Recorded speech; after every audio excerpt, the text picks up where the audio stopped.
حضرت ابی بن کعب رضی اللہ تعالی عنہما کہتے ہیں کہ ایک مرتبہ مجھ سے رسول کریم صلی اللہ علیہ وسلم نے فرمایا کہ ابو المنذر، یہ حضرت ابی بن کعب کی کنیت ہے، کیا تم جانتے ہو کہ تمہارے نزدیک کتاب اللہ کی کون سی آیت سب سے عظیم ہے؟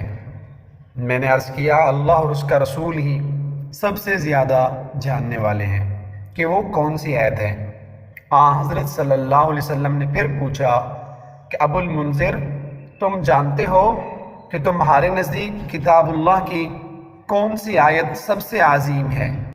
میں نے کہا کہ اللہ لا الہ الا هو الحی القیوم، سورۃ البقرہ آیت نمبر 255، یعنی پوری آیت الکرسی۔